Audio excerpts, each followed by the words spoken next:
Eh, Bienvenidos al tercer seminario de matemática aplicada de este año. Ya tuvimos un seminario, este va a ser un seminario de dos partes y esta ya es la última. En el capítulo anterior, Damián nos contó de qué se trataba el Lagrangiano aumentado. Eh, Más o menos nos dijo hasta dónde llegaba el estado del arte y en el seminario de hoy se va a encargar de contarnos sobre sus nuevos aportes. Así que te dejo, Damián, la verdad. Muchas gracias, Luis, por la introducción. Efectivamente, el seminario pasado, sí, fue un ladrillazo en la cabeza porque fue un montón de teoría toda metida, pero bueno, digamos, intenté por lo menos tocar la mayor parte de las definiciones que voy a usar y también mostrar qué era eso del Lagrangiano aumentado y lo de las condiciones de segundo orden. Y un poco, yo creo que a todos siempre nos surge la pregunta, es ¿por qué? ¿Por qué a veces uno termina haciendo las cosas que termina haciendo? Bueno, en mi caso, cuando yo estuve trabajando con el método de Lagrangiano aumentado, inclusive tengo un par de artículos en relación a la convergencia del método, y también, digamos, cuando uno estudia unas cosas, tiene lo bueno y también conoce lo malo. Y eso me llevó a estudiar este otro tipo de Lagrangiano aumentado, que era el Lagrangiano aumentado no diferenciable, el Sharp-Lagrangian. Yo creo que en varias de las diapositivas le he puesto directamente Sharp, eh, porque el término que se usa en inglés y eso de estar traduciendo al castellano, no sé, como Lagrangiano filoso, no sé, y no sé si quería también, y entre poner Lagrangiano puntiagudo o puntudo, no sé, también puede llegar a cierto tipo de problema. En fin, entonces el tema es que para poder estudiar ese Lagrangiano, en realidad no me interesa el estudio como un concepto teórico, sino lo que yo quiero es poner una computadora y poder resolver problemas, ¿no? Pero para que el método funcione, uno tiene que modificarlo y para hacer modificación uno tiene que saber su comportamiento, que eso justamente es lo que terminamos haciendo con el Lagrangiano aumentado clásico. Lo estudiamos y mejoramos el método y computacionalmente eso se puede ver, ese tipo de mejoras. Bien, entonces el tema es que para poder estudiar el Lagrangiano aumentado no diferenciable, no hay herramientas teóricas, hay pocas herramientas teóricas para poder trabajar. Entonces, por eso tuve que incursionar un poco y generar la herramienta que yo necesito y que, digamos, ahora que la tengo, espero poder usarla. Entonces, primero no los voy a abrumar mucho, de nuevo, con toda la notación, pero voy a volver a introducir el problema y usar simplemente notación que ya introduje en el seminario pasado.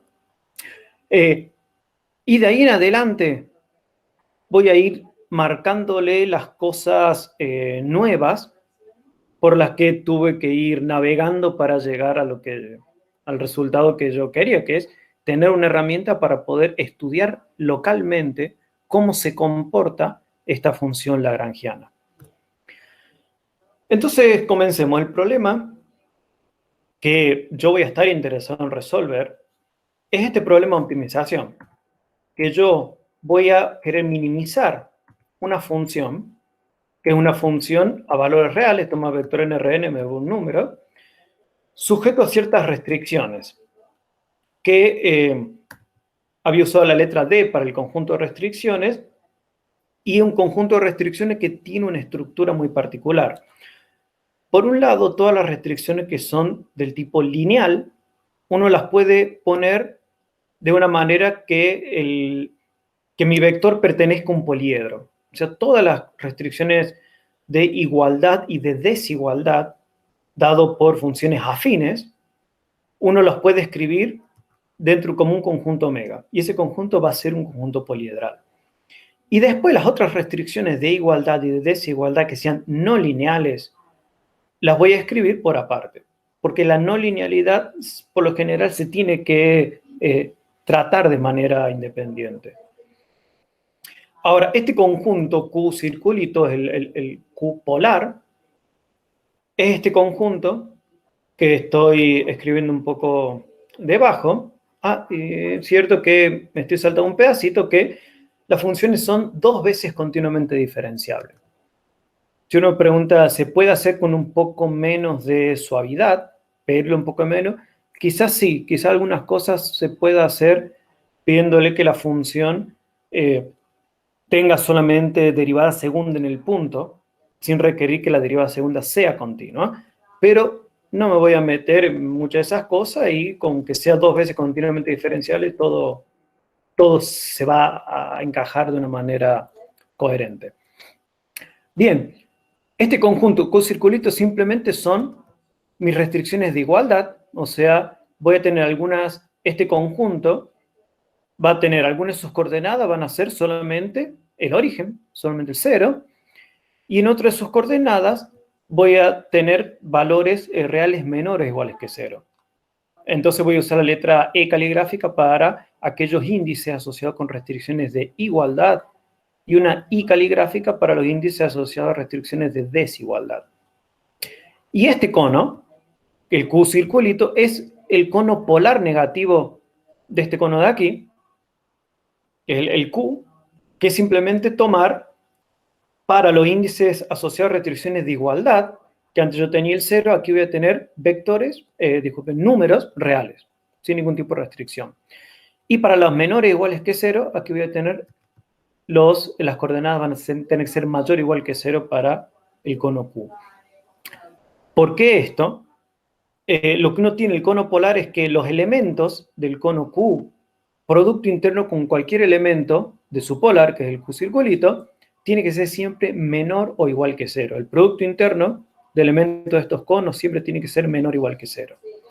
Y esa es la manera de generalizar lo que uno conoce con subespacio como el ortogonal. Entonces esto vendría a funcionar igual que la ortogonalidad cuando uno está en subespacio. Y de hecho, si este cono es un subespacio, que tranquilamente un subespacio es un cono, entonces el polar es su ortogonal. Entonces yo cuando uso la idea de polaridad, en el fondo piensen que estoy tomando el complemento ortogonal. Bien, ahora para poder resolver este problema, uno lo que por lo general hace es, bueno, plantea que existe un multiplicador de Lagrange y uno resuelve la condición necesaria primal dual, que es esta que está en azul, que se llaman las condiciones de Karush-Tucker, o simplemente las condiciones KKT. Entonces, en estas condiciones, ustedes tienen un X y un mu. El X va a ser el punto estacionario y el mu va a ser el multiplicador de Lagrange asociado. Bien, estos conos, ya para el seminario anterior había introducido este cono normal, y esta función, que estoy anotando con L mayúscula, es la función lagrangiana. Fíjense que en la función lagrangiana, en este caso, yo solamente estoy considerando las restricciones no lineales, porque todo lo que eran las restricciones lineales lo pasé a ese conjunto poliedral y lo estoy poniendo como parte del dominio de esta función lagrangiana. Y algo que no estoy mencionando, que dije que era un punto estacionario, y en el seminario pasado vimos que un punto, si es solución, entonces es un punto estacionario. De esta manera, cuando uno resuelve computacionalmente este tipo de problemas, uno no necesariamente encuentra una solución. Por lo general, uno encuentra un punto estacionario. Y luego, de ese punto estacionario, para decidir si es solución o no, uno tiene que ir un poco más allá y ver las condiciones de segundo orden. Y desde el punto de vista computacional, también uno se tiene que ir un poco más allá y ver las condiciones de segundo orden. Porque de cierta manera, esas condiciones nos van a dar estabilidad, nos van a dar una idea de estabilidad del método computacional. Bien, entonces voy a denotar con una letra M caligráfica al conjunto de multiplicadores de Lagrange. En este caso va a ser el conjunto de multiplicadores de Lagrange asociado a un punto X barra, un punto estacionario X barra.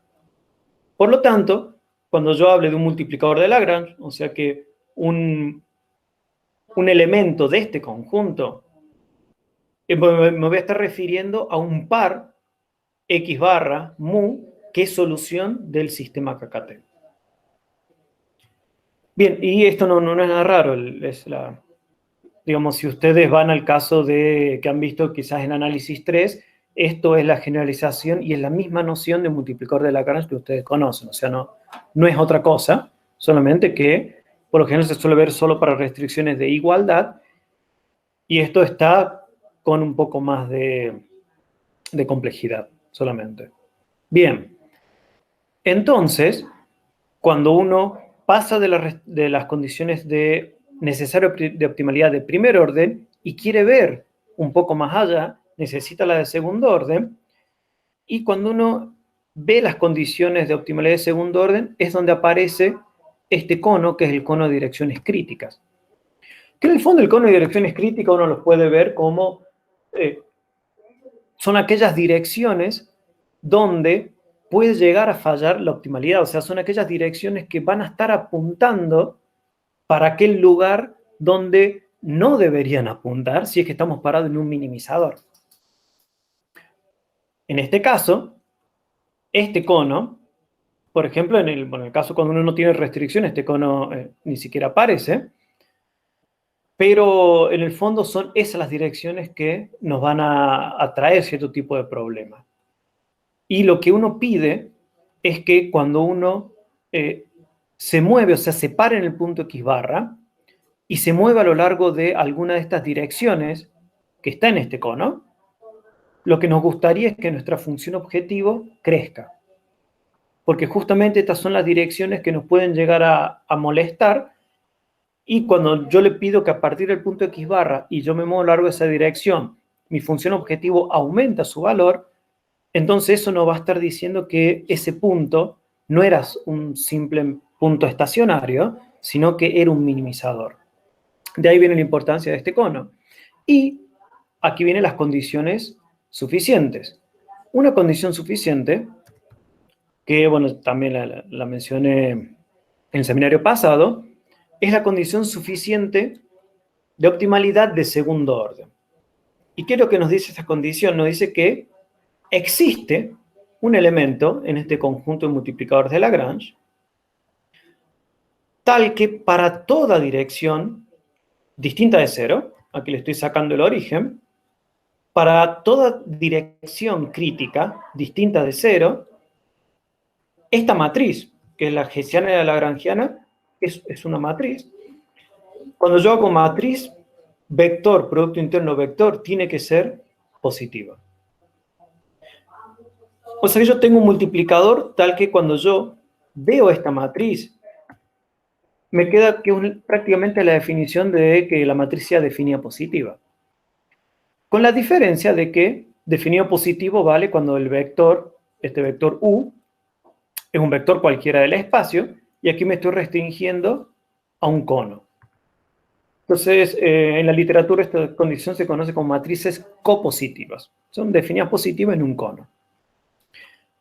Ahora el tema es que existe otra condición que también es suficiente, de segundo orden, que es la condición débil.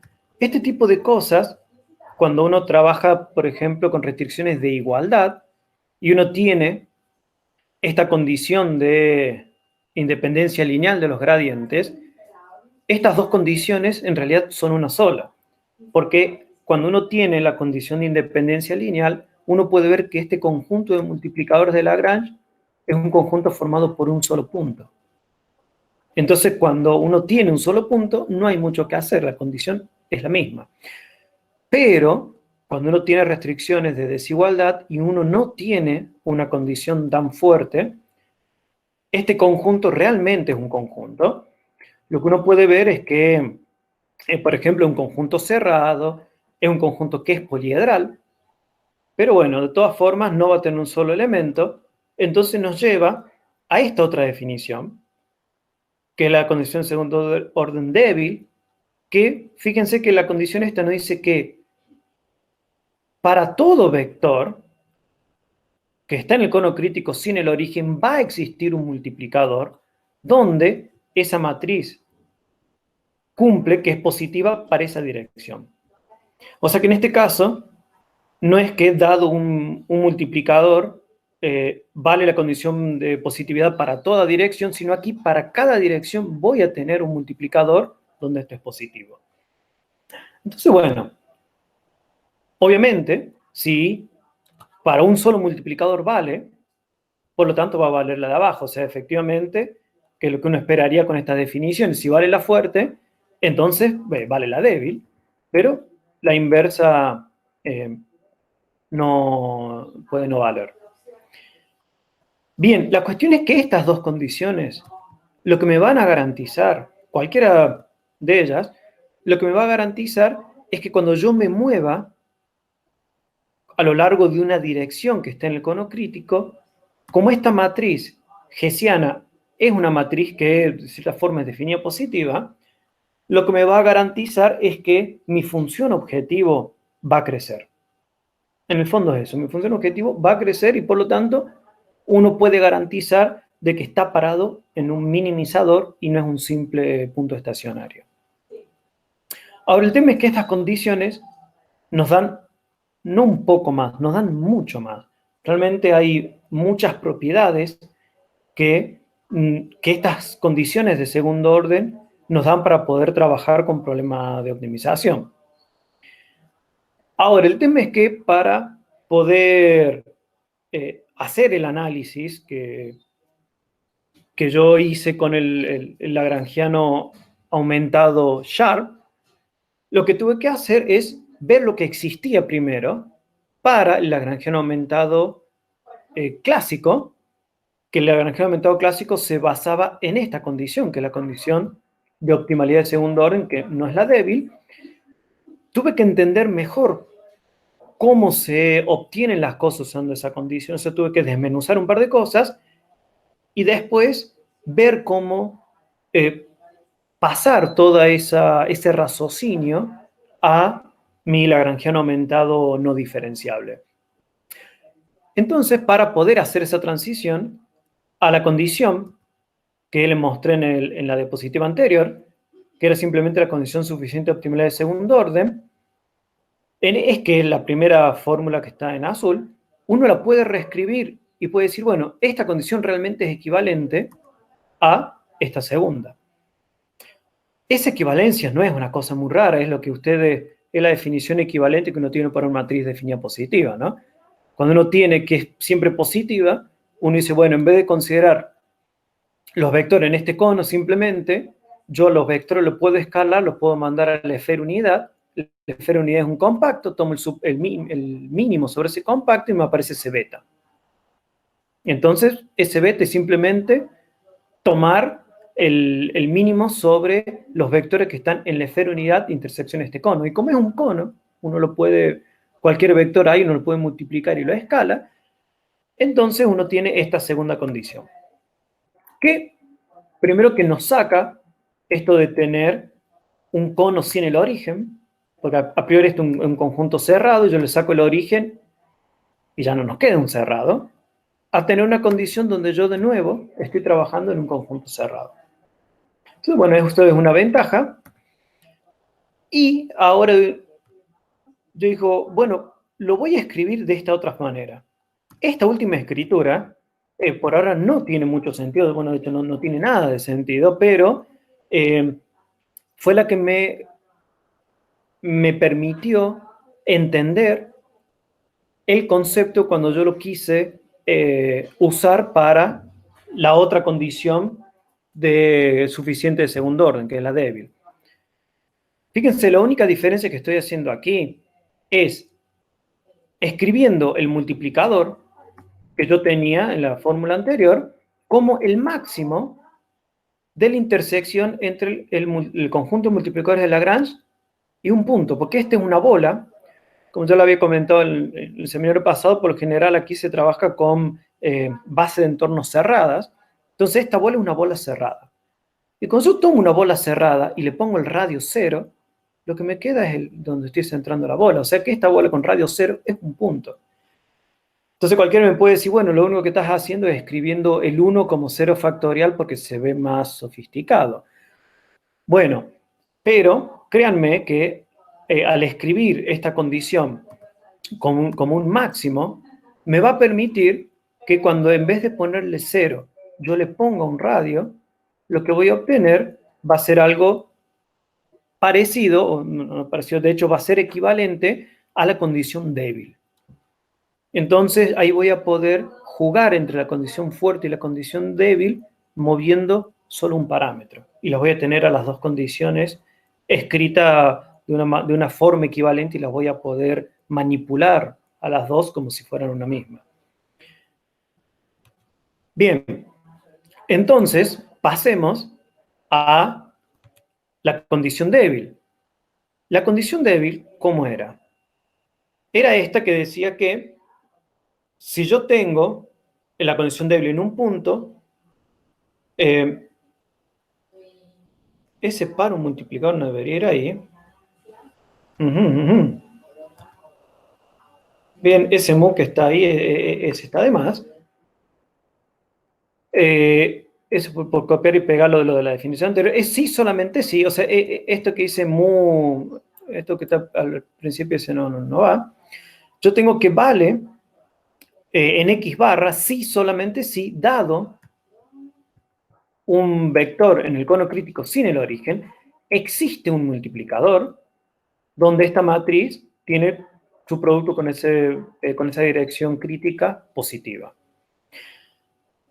Esta forma de escribir la condición suficiente de optimalidad débil, que es la que les había mostrado anteriormente, uno puede ver que es equivalente, o sea, sí, solamente sí, existe un beta donde en vez de considerar la existencia de un multiplicador, uno toma el supremo sobre todos los elementos de ese conjunto de multiplicadores de Lagrange y uno hace una deducción parecida a la que hicimos para la condición fuerte, que era tomar el mínimo sobre la esferunidad.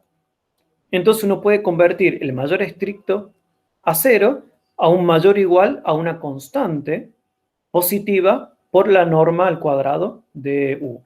Y fíjense que ahora nuestro cono, primero que nuestro cono no, digamos, tiene el origen, o sea, es de nuevo un conjunto cerrado, y por otro lado me saqué esa cosa de decir, existe un multiplicador y aquí tengo un supremo.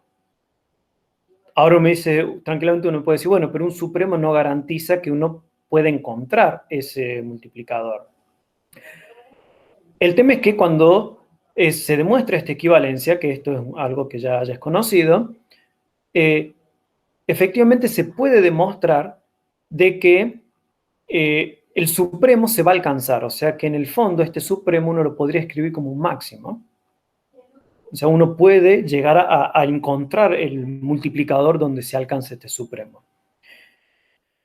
Y usando las típicas herramientas de topología con compacidad, uno puede llegar a ver que este supremo se puede cambiar por el máximo de los multiplicadores que están en un subconjunto compacto de este conjunto de multiplicadores de Lagrange. Entonces, de esa manera,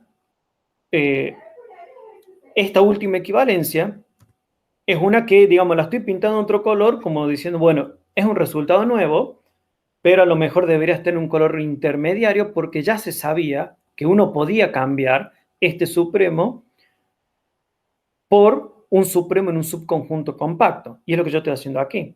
Estoy tomando un subconjunto compacto, pero no es cualquier subconjunto compacto, es una bola.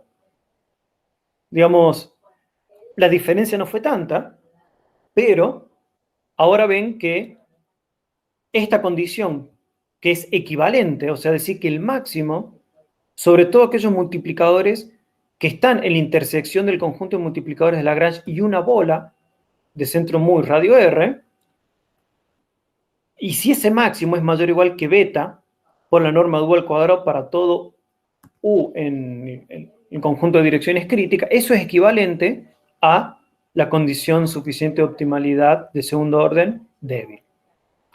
Entonces, en el fondo, esto ya se conocía, pero aquí había un teorema de existencia que decía que uno podía poner un compacto Y digamos, esto no fue una gran contribución porque uno sabe que un compacto, uno puede tomar una bola suficientemente grande y meter el compacto ahí. Entonces, bueno, no hay mucho de originalidad, pero fíjense que ahora cuando yo pongo este radio R igual a 0, lo que yo tengo es la condición anterior. Entonces esto me va a permitir mover aquí un parámetro, y cuando yo mueva ese parámetro, voy a poder hacer como un switch entre una condición y la otra, con una fórmula unificada. Muy bien, eso por un lado. ¿Y por qué esto con la bola? Esto es porque eh, cuando fui demostrando las cosas, tuve que ir ajustando y ajustaba por un lado, ajustaba por el otro, y entre medio de todo ese ajuste llegó a que ese conjunto cierra. O sea, con eso encajan todas las piezas que andaban dando vuelta por ahí. Muy bien, continuemos. Entonces, de esta manera voy a unificar las dos condiciones suficiente de optimalidad dando un parámetro S que es o 1 o 2. Y tengo la condición que les mostré anteriormente, y fíjense que aquí en el radio aparece una delta de Kronecker. Entonces, cuando S es 1, yo voy a tener el radio R y voy a tener la condición suficiente de optimalidad débil, y cuando S es 2, este radio va a ser 0 y voy a tener la condición suficiente de optimalidad fuerte. Entonces, obtengo una cuando S es igual a 2, disculpen, cuando S es igual a 2, y obtengo la débil cuando S es igual a 1. Y uno dice, bueno, pero S, 1, 2, podría haber puesto cualquier número. Sí, pero ya en el seminario pasado yo había usado una notación para el lagrangiano aumentado diferenciable, el clásico, y para el no diferenciable, donde ponía un 1 y un 2, y no es casualidad. Es, como yo le digo, es para que muchas piezas que estaban sueltas pudieran encajar. Entonces, lo que voy a hacer es vincular el lagrangiano, que tenía el S2, con esta condición, y el lagrangiano que tenía el S1, que era el Sharp, con esta otra condición. Y todo de una manera unificada. O sea, en el fondo, todas las demostraciones se hicieron para un S, que si S es 1, obtengo toda una serie de resultados, y si S es 2, obtengo el análogo. Bien. Entonces, vamos a hablar un poco sobre estos lagrangianos aumentados, que introduje ya la clase pasada, pero como para que tenga un poco más de noción de dónde vienen. Ya les hablé de la función lagrangiana, que esto es sumar la función objetivo más el producto interno entre un elemento del dual y mis restricciones. Este es un producto interno Euclides en este caso, porque estamos en Rn.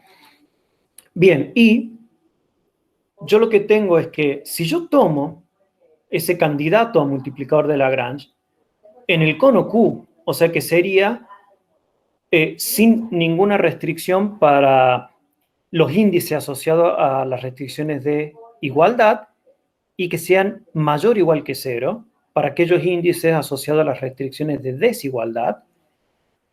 Y voy a tomar una perturbación que le voy a llamar P, y voy a decir que mis restricciones, cuando yo le resto una perturbación, quede en mi conjunto de desigualdades factibles. O sea que esto sería iguales a ceros para la igualdad y menor o igual que 0 para las desigualdades.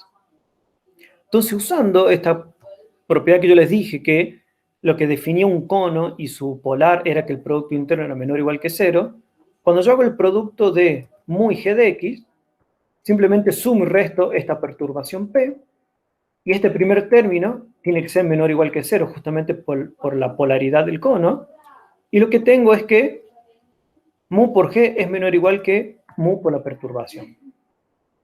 Entonces ahora, si yo tomo el ínfimo y tomo mi función y pongo el producto interno de mu por la perturbación y tomo el ínfimo sobre todas aquellas perturbaciones, tales que g de x menos p menos la perturbación esté en el cono polar de Q, lo que voy a obtener es que justo si mu está en Q, fíjense que el ínfimo se alcanza en G. O sea, y yo lo que voy a obtener es mi función lagrangiana. Y si mu no está en el conjunto Q, este ínfimo se va a ir menos infinito.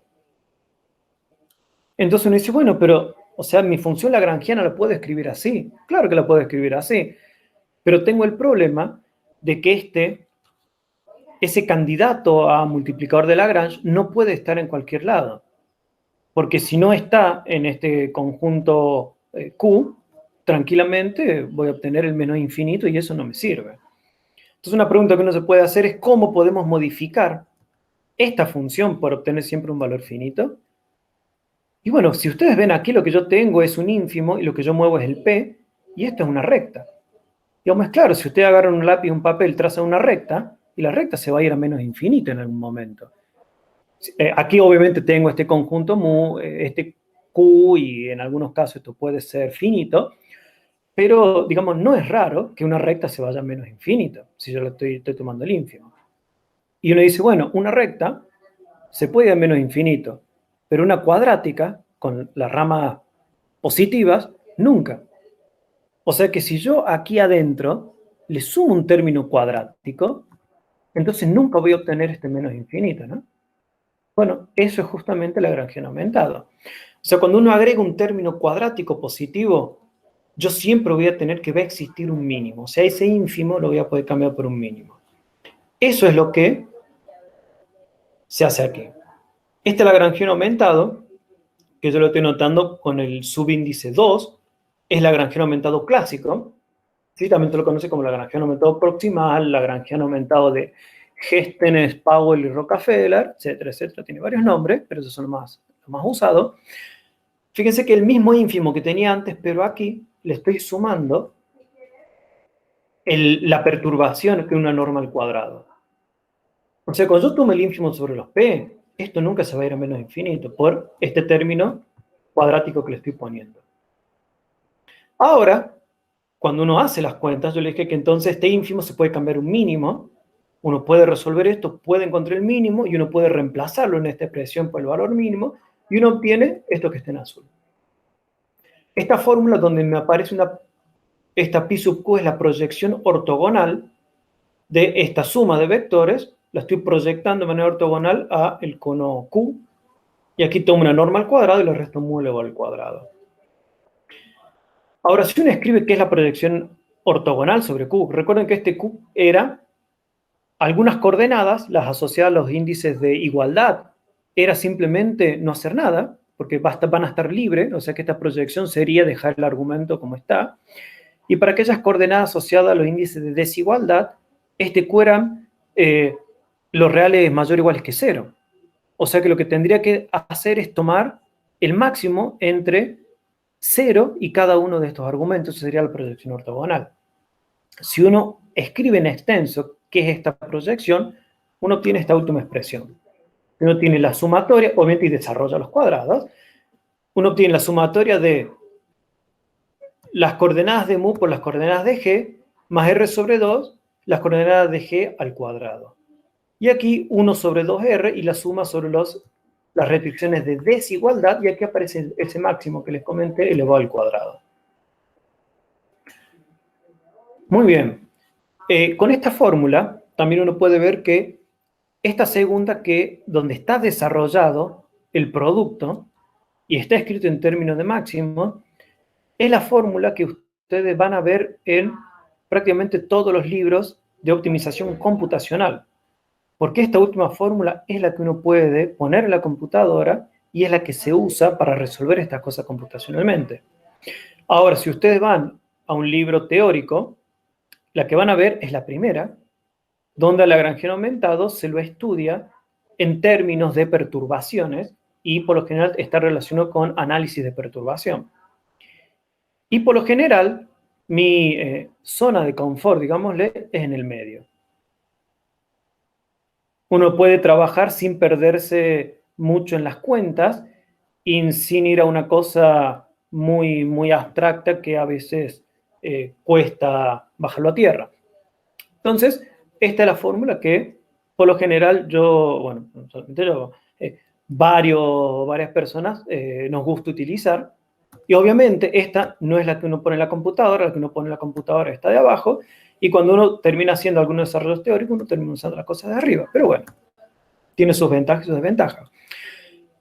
Cuando hay restricciones de desigualdad. Esta función, que es la función que me está mapeando a cada X, o sea, cada elemento de la variable primal, me lo mapea a la función lagrangiana. O sea, estoy viendo la función lagrangiana solamente en términos de X. Esta función puede no ser 2 veces diferenciable por este máximo. Si usted hace la cuenta de este máximo, usted le van a poder sacar una derivada sin problema.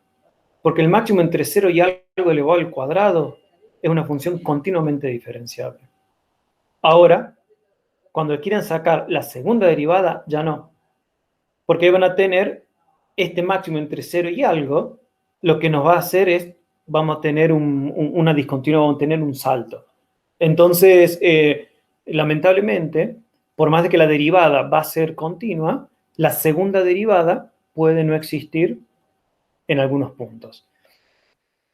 Bien, la cuestión es que uno dice, bueno, pero ya hay resultado en la literatura de condición de segundo orden para este tipo de lagrangianos. Sí, existe, pero usando toda una teoría de aproximaciones de segundo orden que es bastante pesada. Ahora, el tema es que yo quiero trabajar con esta otra, el lagrangiano aumentado Sharp, que en vez de poner el término cuadrático, aquí le estamos poniendo un término que es simplemente la norma, sin el cuadrado. En particular, cuando el multiplicador es 0, uno lo puede escribir de esta manera. O sea, uno puede resolver esto y este ínfimo se alcanza, y lo que me queda es una proyección en Q. Y cuando uno tiene restricciones de igualdad, este lagrangiano se puede escribir de esta forma. Ahora, ahora ¿por qué me aparecieron esos corchetes ahí? Bueno, eso es algo que ya voy a tener que modificarlo. Raro.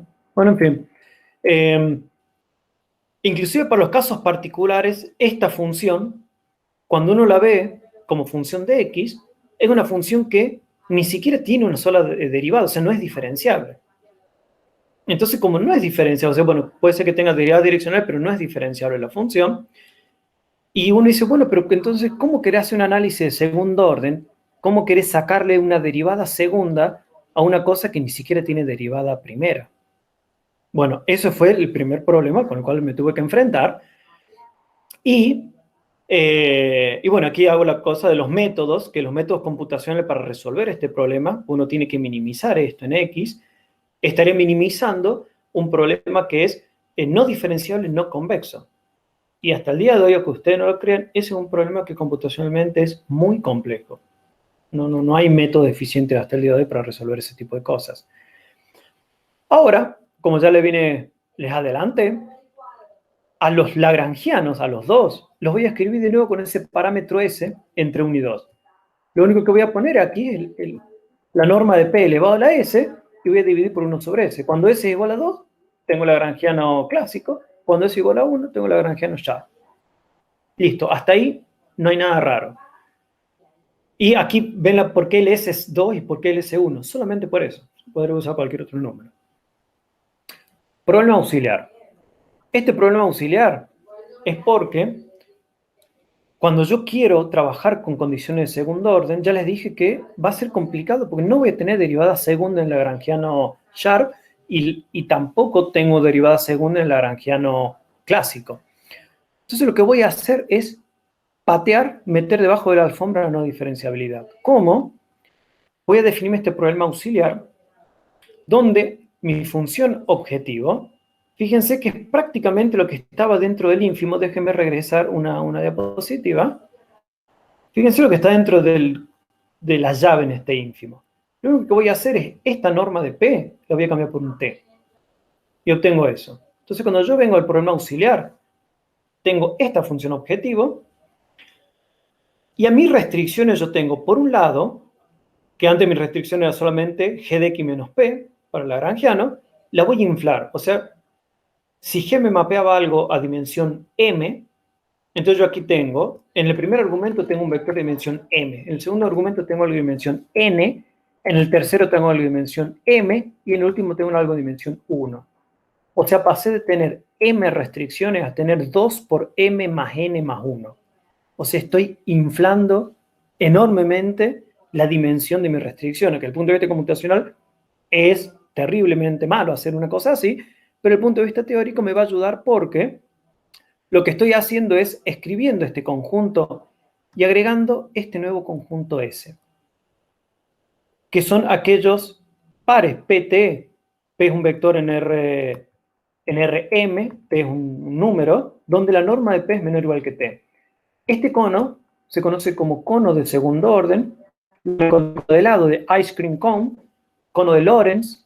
Entonces, tiene varias denominaciones y no solamente son denominaciones, sino que hay mucho escrito sobre ese cono. Entonces hay muchas cuentas, hay mucha mecánica y muchos de estos conos que yo le he hablado que no los tuve que calcular porque en la literatura ya alguien se tomó el trabajo de calcularlo hace muchos años. Entonces lo que voy a hacer yo es uso de eso. Entonces fíjense que ahora mi función f tilde, mi función objetivo, es diferenciable, tan diferenciable como grado diferencial tenga la f. Y mi restricción también es diferenciable, con tanto grado de diferenciabilidad como tenga la función g. Entonces lo que hice es toda la parte no diferenciable lo metí en ese conjunto ese, en ese cono. Que un cono que tiene una punta, un cono de lado, tiene un vértice, tiene una no diferenciabilidad, pero la voy a poder manejar. Bien, y lo voy a denotar por tilde. Todas las cosas asociadas a este problema auxiliar que tiene una tilde, lo voy a denotar por tilde. Obviamente este problema depende de un parámetro, mu, que es el multiplicador de candidato multiplicador de Lagrange, el S, que era o 1 o 2, y el radio, R, que en este caso es el R, el parámetro que está multiplicando aquí el T. Entonces, para cada parámetro yo voy a tener un problema distinto. Obviamente debería escribir todo F sub los parámetros, pero para no sumarle tantas cosas voy a omitir esos parámetros, pero siempre van a estar ahí, siempre van a estar presentes. Bien, entonces, para este problema auxiliar, uno puede demostrar de que las condiciones de calificación de Robinson, las condiciones de regularidad de Robinson, van a valer. Y esas condiciones, el seminario pasado les había comentado que nos garantizan la existencia de multiplicadores de Lagrange. Bueno, en este caso el problema auxiliar es un problema que cumple con esas condiciones, por la forma en que está escrito. Por lo tanto, yo voy a poder calcular multiplicadores de Lagrange y bueno, uno hace un par de cuentas, un par bastante de cuentas, y uno llega a que este es el conjunto de multiplicadores de Lagrange. Esta es la expresión. Recuerden que la dimensión de los vectores que están en el conjunto de multiplicadores de Lagrange tiene la misma dimensión que cantidad de restricciones. Entonces yo tenía a mi restricción la inflé en algo con 4 coordenadas, por lo tanto mi conjunto de multiplicadores de Lagrange debería tener 4 coordenadas, que son estas 4 componentes que están aquí. Uno es un vector de dimensión m, la otra dimensión n, esta dimensión m, y esto último es un escalar.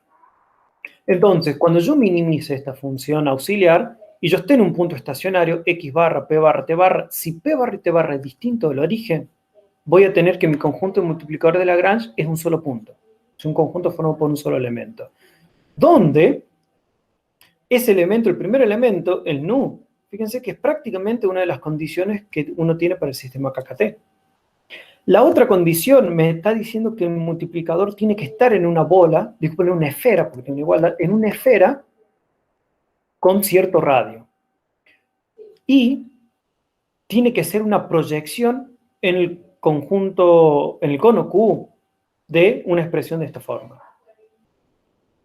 En particular, cuando t barra es igual a 0 y s es igual a 2, lo que voy a tener es que mi nu es igual a mu y que aquí estaría proyectando, esto sería 0, estaría proyectando mu en q y por lo tanto lo que obtendría es que ese mu que va a salir de aquí es un multiplicador de Lagrange del problema original. Y en este caso voy a obtener algo parecido para el caso de s igual a 1 y con la convención de que cuando este t barra sea 0 y tenga 0 elevado a la 0, que eso sea 1. Con esa convención sale que cuando yo hago que p barra t barra es igual a 0, obtengo esta expresión de aquí. O sea, voy a tener de nuevo estos 4 elementos, me va a aparecer una delta de Kronecker, porque si no, recuerden que esto sería o 0 o 1, y el nu tiene que estar en la intersección entre el conjunto de multiplicadores de Lagrange y esta bola. Entonces ahí cuando yo le dije que yo a las cosas las fui moviendo y acomodando para que quedara todo de cierta manera, bueno, justamente la bola sale de aquí.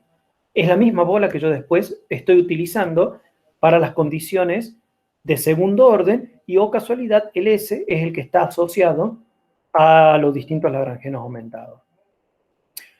Ahora, usando esta expresión, uno lo que tiene también es que bueno, si aquí justamente aquí no usé esa expresión, pero lo que uno tiene es que cuando uno calcula la hessiana de la lagrangiana del problema auxiliar, que es con el L tilde, uno tiene esta relación. Está relacionado con la hessiana de la lagrangiana del problema original, más un puchito, un término, que de nuevo tengo una delta de Kronecker y tengo un elemento tau. Entonces, lo que voy a tener también para el problema auxiliar, recuerden el problema auxiliar yo he inflado las dimensiones mucho. Entonces voy a tener este cono crítico, el cono de direcciones crítica, y también el cono de direcciones crítica, el original era solamente nu, aquí voy a tener u, omega, tau, con esta expresión que está aquí, y lo que uno puede ver es que este cono que está inflado, cuando este tau es 0 y cuando este omega es 0, yo voy a recuperar el cono de direcciones críticas del problema original. O sea, yo estoy en un espacio muy grande, pero cuando yo proyecto y hago que estos últimos dos vectores sean 0, bueno, este número y este vector, estas últimas dos coordenadas sean 0, yo consigo el cono crítico del problema original.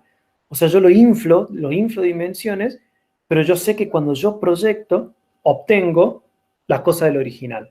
Y aquí más o menos parecido, tengo la hessiana en la lagrangiana original y aquí me aparece un término, como que estoy inflándolo un poquito y me aparece un término extra. Ahora, este cono tangente que aparece aquí es el cono tangente al cono del segundo orden, es el cono de lado.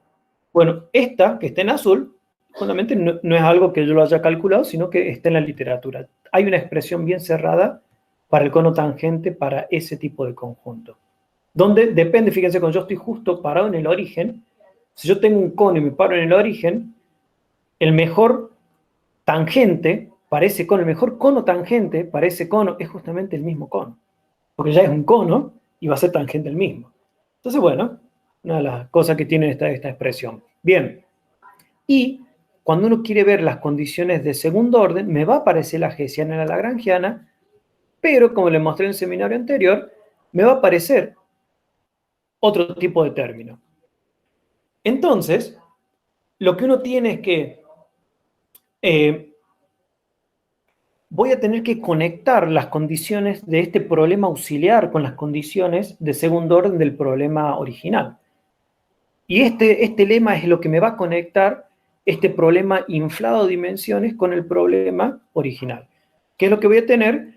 Cuando yo tenga esta condición, que como pueden ver estoy tomando el máximo sobre los multiplicadores del problema auxiliar, la hessiana de la lagrangiana del problema auxiliar, y aquí tengo para toda dirección el cono crítico auxiliar. O sea, esta es una condición que es prácticamente la condición débil, la condición de segundo orden débil para el problema auxiliar.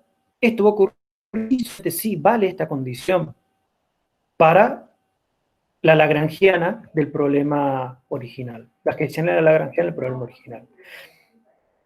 ¿Y por qué aparece este parámetro S aquí? Bueno, porque recuerden que esta tilde, ahí estoy ocultando que está metido ahí un parámetro mu, un parámetro R, un parámetro S. Bueno, el S aflora aquí.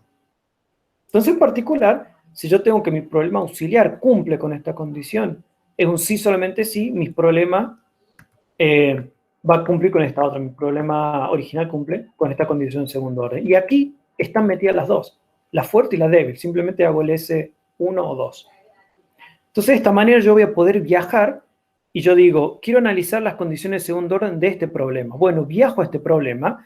En este problema no tengo problema con la diferenciabilidad. Analizo todas las cosas en este otro problema y después proyecto y vuelvo a caer y obtengo resultados en esta otra dimensión. Bien, con eso obtuve condiciones necesarias suficientes. Primero, si yo tengo que esta condición de segundo orden vale, entonces van a existir un cierto radio, una cierta constante positiva, donde este lagrangiano aumentado con el subíndice S cumple con la condición de crecimiento cuadrático. Entonces, lo que voy a hacer ahora es, bueno, fíjense que aquí todo depende del S y del mu. Ahora, cuando S es igual a 1, voy a obtener que la condición débil implica esto, y cuando S es igual a 2, voy a obtener que la condición de segundo orden fuerte implica esto para el lagrangiano clásico y la otra para el lagrangiano Sharp. Entonces, de esa forma, yo puedo obtener este resultado. Si yo tengo la condición suficiente de optimalidad fuerte, entonces yo obtengo la condición de crecimiento cuadrático para el lagrangiano aumentado clásico. Esto está en azul porque este es un resultado que ya se conocía del año 93. Rockefeller el año 93 demostró esto. Y esto fue la propiedad que yo utilicé para poder hacer el análisis de estabilidad del método de lagrangiano aumentado y proponer nuevas cosas. Ahora, cuando yo cambio el parámetro y pongo S igual a 1, y yo tengo la condición débil, obtengo el crecimiento cuadrático del lagrangiano Sharp. Esto es lo que yo estaba buscando y es justamente lo que me va a dar pie para futuros trabajos de usar esta condición de crecimiento porque me va a garantizar estabilidad de esta función y poder quizás proponer una mejora y una forma más simple de implementar el método usando este lagrangiano no diferenciable en vez de este lagrangiano diferenciable. Entonces, bueno, esto es un resultado nuevo. Ahora, la condición suficiente, por lo menos para este caso, ya se conocía. Lo que uno puede ver es, chicos, la condición necesaria, disculpen por qué. Claro, esta es la condición suficiente. Disculpen, aquí me tenía que haber puesto en el intermediario que dice, ahora saltamos a la condición necesaria. Yo con toda esta teoría pude demostrar condiciones suficientes, pero también pude dar vuelta a la media y demostrar que también son necesarias. Entonces, cuando uno ve condiciones necesarias, ya en el seminario pasado les había dicho que aparecía cierto término, que es una función de soporte, que esta función soporte lo que me va a estar diciendo es de cierta manera qué tanta curvatura tiene nuestro conjunto. Y que este supremo es siempre menor o igual que 0. Y este término aparecía en las condiciones necesarias de optimalidad. Entonces lo que uno puede ver es que este cono que aparece en la condición necesaria, uno lo puede escribir como producto cartesiano de conos.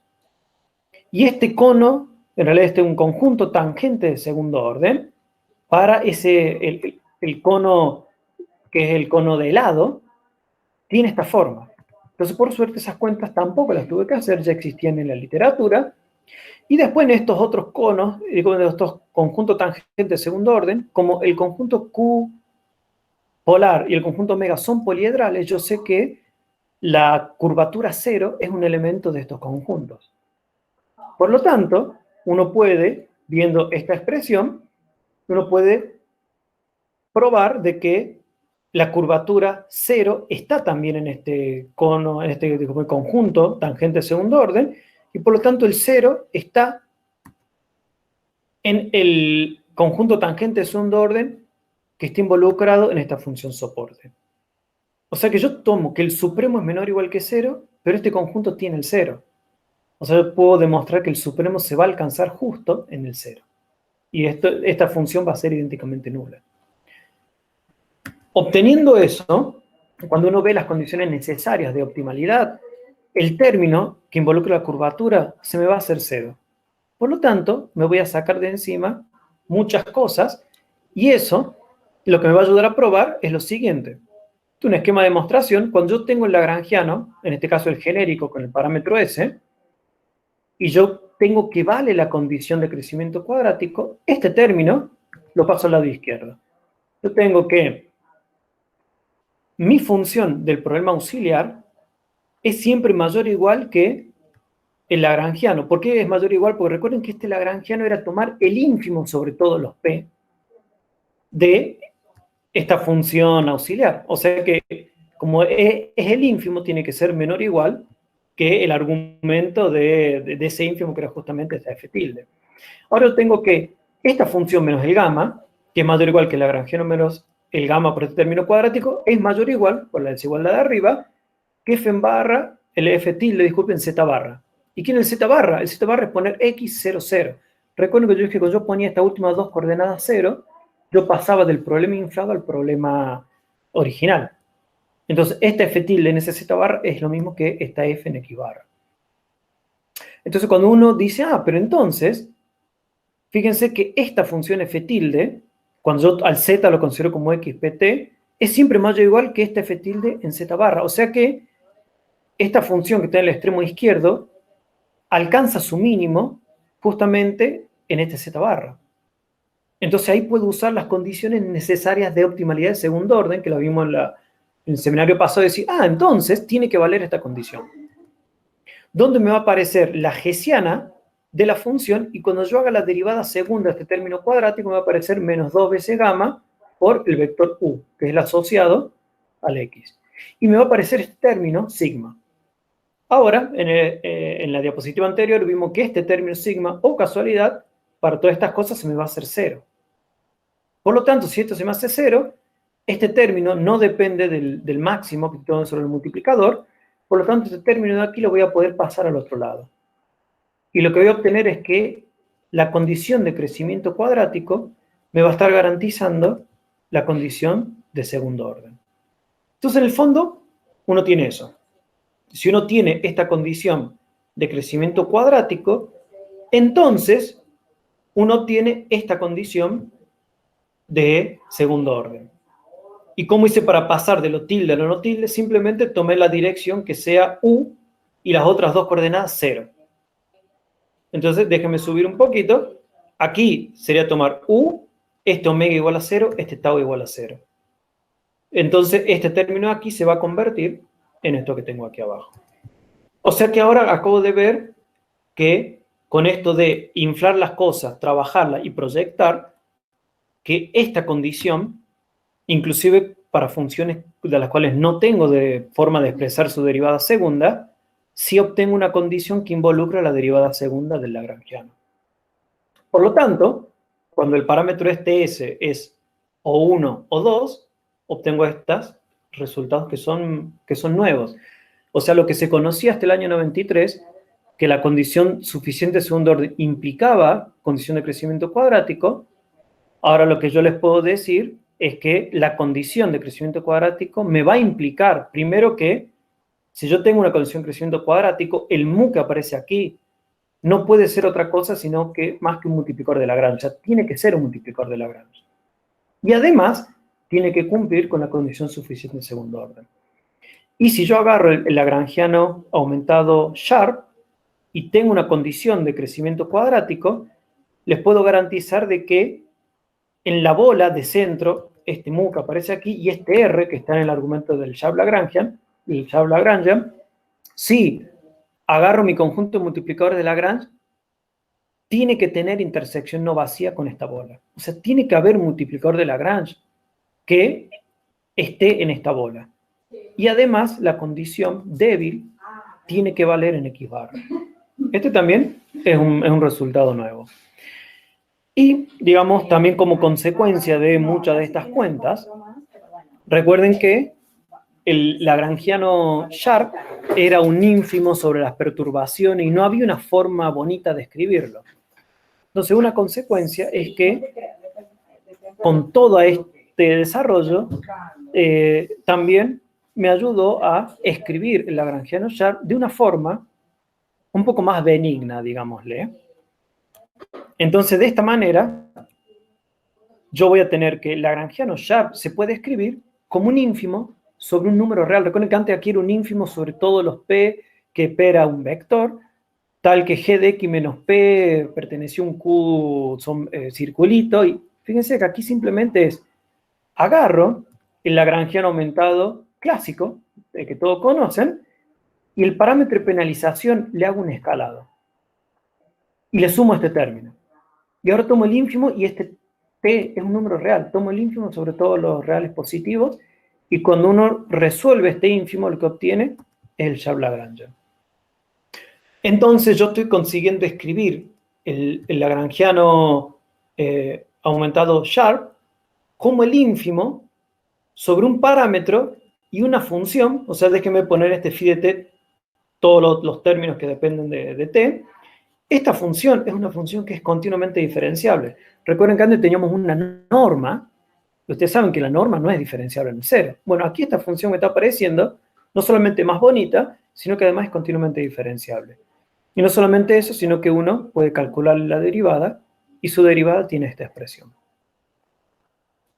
Entonces, la consecuencia es que un trabajo futuro sería que en vez de intentar minimizar esta función, que yo le dije una función no convexa, no diferenciable, que prácticamente no existe hoy en día una forma computacionalmente fácil de resolver este tipo de problema de optimización, podríamos intentar minimizar esta otra función. Hay algún problema, uno dice, bueno, aquí tenía un ínfimo, aquí le estoy sacando el ínfimo, le estoy pasando un mínimo, aquí a lo mejor esto tiene que ir a cero y el cero lo tengo dividiendo. Sí, digamos, va a haber un par de cuestiones problemáticas, pero esta función es una función que es diferenciable, es continuamente diferenciable. Y computacionalmente yo sí puedo resolver problemas con funciones continuamente diferenciables. Muy bien. Eso es todo lo que tenía para comentarles. Así que con esto terminamos este ciclo de 2 seminarios. Espero no haberlos aburrido mucho. Y bueno, como entenderán, todo esto es en pro de conseguir un método computacional más eficiente. Y como les dije al principio, cuando no existen herramientas, uno tiene que arremangarse y crearlas. Muy bien, ¿alguna pregunta?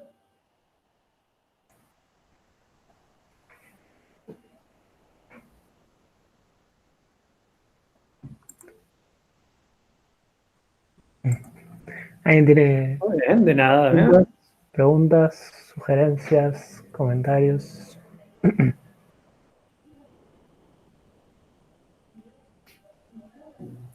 Damián, una vez que tenés todo esto listo, la idea ahora es trabajar en algún algoritmo para empezar a resolver con esto. ¿O? Sí, el tema es que yo había comentado que este lagrangiano Sharp, del punto de vista teórico, tenía muchas ventajas. Sí. Y el lagrangiano aumentado Sharp es justamente hasta el día de hoy un método teórico y no sale de ahí. O sea, porque el método se basa en que en cada iteración uno tiene que encontrar, voy a mover un slide la diapositiva, esta función que yo hago minimizar esto en X, el método que existe hoy en día es, uno tiene que resolver ese problema y encontrar el minimizador global, o sea, no cualquiera, tiene que ser el global, y uno se mueve en la variable, en el mu, que es la variable dual. O sea, uno tiene que minimizar esto globalmente y después actualizar el mu. Ya el primer paso, que es minimizar esto globalmente, es computacionalmente imposible. Hoy en día es imposible. Ah.